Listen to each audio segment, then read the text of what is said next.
Salam sejahtera dalam kasih Yesus bagi Bapak, Ibu, dan anak-anak, keluarga Kristen, sahabat Kristus yang diberkati Tuhan.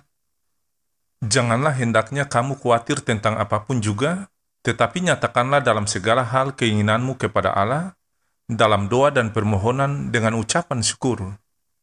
Damai sejahtera Allah yang melampaui segala akal akan memelihara hati dan pikiranmu dalam Kristus Yesus. Keluarga Kristen, sahabat Kristus yang dikasihi Tuhan, mari kita berdoa sebelum mendengarkan firman Tuhan. Ya Bapa di sorga, firman yang hidup, di saat ini kami hendak mendengarkan firman-Mu. Kami mohon, ya Roh Kudus, mampukanlah kami untuk mengerti kebenaran firman Tuhan, supaya di dalam perjalanan hidup kami mau hidup sesuai kebenaran sabda firman-Mu. Amin. Keluarga Kristen yang diberkati dan dikasihi Tuhan, bacaan firman Tuhan di hari ini, Injil Markus pasal 6 ayat 53-56. Demikian bunyi firman Tuhan.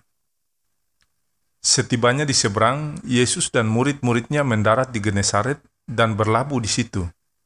Ketika mereka keluar dari perahu, orang segera mengenal Yesus, maka berlari-larilah mereka ke seluruh daerah itu dan mulai mengusung orang-orang sakit di atas tilamnya kepada Yesus, di mana saja kabarnya ia berada.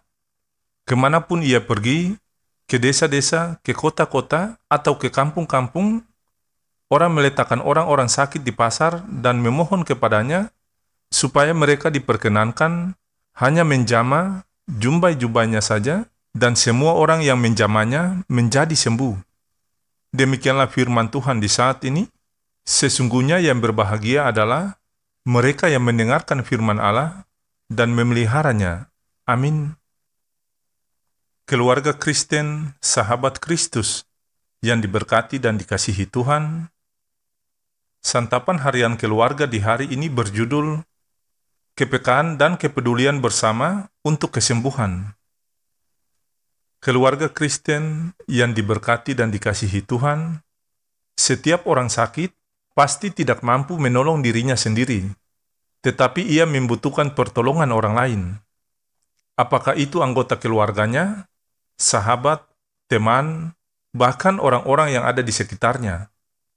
Persoalannya adalah, masih adakah kepekaan dan kepedulian kita terhadap saudara-saudara kita yang sakit? Keluarga Kristen yang terkasih dalam Tuhan, bacaan kita hari ini menceritakan bahwa ketika Yesus tiba di Genesaret, orang-orang yang mengenal dia berlari-lari ke seluruh daerah itu untuk membawa saudara-saudara mereka yang sakit kepadanya. Mereka beramai-ramai mengusung orang-orang yang sakit untuk disembuhkan Yesus. Rupanya, kesaksian tentang Yesus yang menyembuhkan orang-orang sakit telah sampai kepada mereka. Keyakinan mereka yang begitu besar akan Yesus tampak melalui ungkapan supaya mereka diperkenankan hanya menjamah jumbai-jubahnya saja dan semua orang yang menjamahnya menjadi sembuh.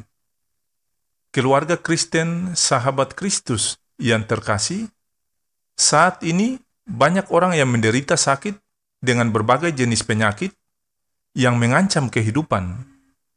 Sebagai orang percaya, kita pun terpanggil untuk menolong mereka, antara lain mendoakan dan memberi dukungan moral atau material. Dukungan banyak orang adalah kekuatan bagi orang yang sakit untuk disembuhkan dan dipulihkan. Keluarga Kristen yang diberkati, bagaimana kita menyikapi panggilan ini dalam persekutuan kita, baik di keluarga, di unit, sektor, bahkan dalam persekutuan jemaat. Tuhan Yesus menghendaki agar kita saling menopang dan mendoakan dalam menghadapi setiap persoalan, termasuk penderitaan sakit. Bapak, Ibu, dan anak-anak keluarga Kristen yang dikasihi dan diberkati Tuhan, semakin banyak orang yang sepakat memohon kesembuhan akan menjadi berkat kesembuhan bagi seseorang yang menderita sakit. Tuhan Yesus katakan, Jika dua orang daripadamu di dunia ini sepakat meminta apapun juga, permintaan mereka itu akan dikabulkan oleh Bapa-Ku yang di sorga. Ya Tuhan, ajarlah kami untuk mendoakan sesama kami yang sakit. Allah sumber segala kasih karunia, melimpahkan kepada kita berkat-Nya, Kristus yang rela melayani, melindungi seluruh tugas pelayanan kita, Roh Kudus memperdayakan di dalam kita kepedulian terhadap sesama. Amin.